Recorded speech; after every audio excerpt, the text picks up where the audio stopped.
Morning Call GPIB. Ibu Bapak dan saudara-saudara, pada kesempatan ini kami mau menyapa kita semua melalui pemberitaan firman Tuhan. Namun sebelumnya, perkenalkan, nama saya Pendeta Yosef Aeng, Ketua Majelis Jemaat GPIB Silo, Jakarta Barat.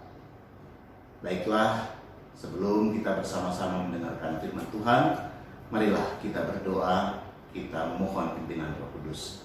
Kita berdoa.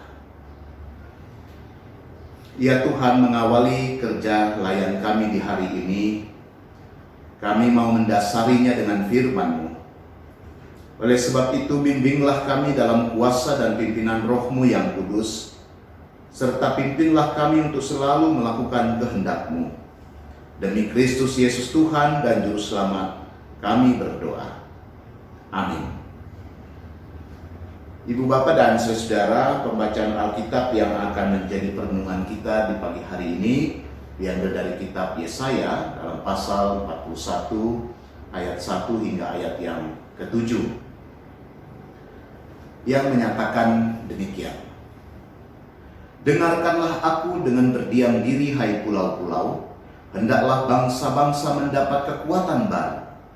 Biarlah mereka datang mendekat kemudian berbicara. Baiklah kita tampil bersama-sama untuk berperkara. Siapakah yang menggerakkan dia dari timur? Menggerakkan dia yang mendapat kemenangan di setiap langkahnya. Yang menaklukkan bangsa-bangsa ke depannya dan menurunkan raja-raja. Pedangnya membuat mereka seperti debu dan panahnya membuat mereka seperti jerami yang tertiup. Ia mengejar mereka dan dengan selamat ia melalui jalan yang belum pernah diinjak kakinya. Siapakah yang melakukan dan mengerjakan semuanya itu? Dia yang dari dahulu memanggil bangkit keturunan-keturunan. Aku Tuhan yang terdahulu, dan bagi mereka yang terkemudian, aku tetap Dia juga. Pulau-pulau telah melihatnya dan menjadi takut. Ujung-ujung bumi pun menjadi gemetar. Mereka datang dan makin mendekat. Yang seorang menolong yang lain dan berkata kepada temannya, kuatkanlah hatimu. Tukang besi menguatkan hati tukang emas, dan orang yang memipikan logam dengan martil menguatkan hati orang yang menempa di atas landasan. Ia berkata tentang patrian, itu baik, lalu menguatkannya dengan paku-paku sehingga tidak goyang. Demikianlah pembacaan Alkitab. Ibu Bapak dan saudara-saudara yang dikasihi di dalam Tuhan Yesus Kristus, sudah hampir 10 bulan kita menghadapi situasi pandemi COVID-19 yang begitu banyak membawa perubahan dan juga pengaruh dalam kita menjalani kehidupan ini. Bukan saja ada dampak negatif yang timbul karena pandemi, seperti mereka yang akhirnya harus mengalami kesulitan ekonomi karena mereka di PHK. Mereka yang harus menutup tempat-tempat usaha di mana mereka tidak mampu lagi untuk menyediakan biaya operasional, gaji, honor, dan seterusnya. Dan juga bagi mereka yang akhirnya mereka juga kesulitan untuk mengikuti atau mengakses sistem pendidikan secara virtual, terutama mereka yang ada di desa-desa. Nah, tetapi Ibu Bapak dan saudara-saudara, ternyata juga ada dampak positif yang timbul karena pandemi. Ya, seperti kita lihat sekarang banyak orang yang sungguh-sungguh bekerja keras, mereka berinovasi, dan kita lihat juga bagaimana orang menata pola hidup baru yang teratur dan juga sehat dan sebagainya ya. Nah, Ibu Bapak dan saudara-saudara, namun meskipun demikian, tentu kita masih sangat berharap pandemi COVID-19 ini bisa segera berakhir, karena kita tentunya tidak ingin terus berada di dalam masa-masa sukar, cemas, takut ya. Kita sedang merindukan kebebasan yang menyelamatkan masa depan kita. Tetapi pertanyaannya, Ibu Bapak dan saudara, siapakah yang mampu menolong kita? Ya. Sekalipun vaksinasi akan segera direalisasikan, dalam waktu dekat tidak berarti akan segera benar-benar aman dari segala pergumulan untuk meraih masa depan itu. Saudara-saudara, dalam bacaan kita, Yehuda yang sedang berada dalam pembuangan di Babel juga mengalami ketidakpastian meraih masa depan yang lebih baik.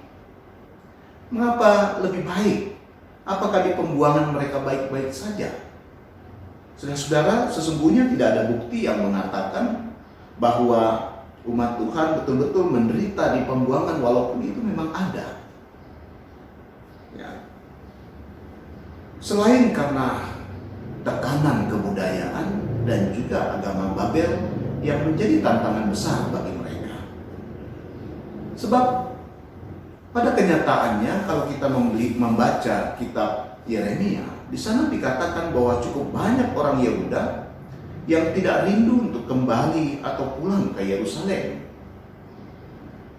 Selain dia para imam yang betul-betul rindu untuk dapat mempersembahkan kurban di bait Allah di Yerusalem. Tetapi itu pun atau mereka tidak berdaya untuk dapat bebas atau dapat kebebasan untuk meraih masa depan yang lebih baik itu. Nah, ibu bapak dan saudara, dalam kenyataan tidak berdaya inilah ternyata Tuhan datang dan berfirman melalui Nabi Yesaya. Jika kita baca di dalam pasal 40 ayat 1 dan ayat 2, bukankah di sana Tuhan berkata kepada Nabi Yesaya, saya bacakan untuk kita yang mengatakan demikian, hiburkanlah umatku. Demikian firman Allah. Tenangkanlah hati Yerusalem dan serukanlah kepadanya bahwa perhambaan sudah berakhir, bahwa kesalahannya telah diampuni dari tangan Tuhan 2 kali lipat karena segala dosanya. Nah, ibu bapak dan saudara, setelah Tuhan menyatakan ia mau mengampuni mereka, maka ia mau agar mereka memperhatikan dengan serius siapakah sesungguhnya di belakang orang yang mampu memperoleh kemenangan demi kemenangan dalam menaklukkan bangsa-bangsa, termasuk yang akan menaklukkan Babel. Bahwa jawabannya adalah Dia, Tuhan, yang dari dahulu sudah menyertai umatnya, dan Dia juga yang akan tetap, Dia juga yang adalah tetap akan menolong mereka. Dan bukan Kores, juga bukan patung-patung berhala. Jadi saudara-saudara, dari sini dapat kita mengerti bahwa Allah adalah Allah yang hidup dan Dia adalah Allah yang berkuasa. Dan dengan caranya Ia mampu membebaskan umatnya.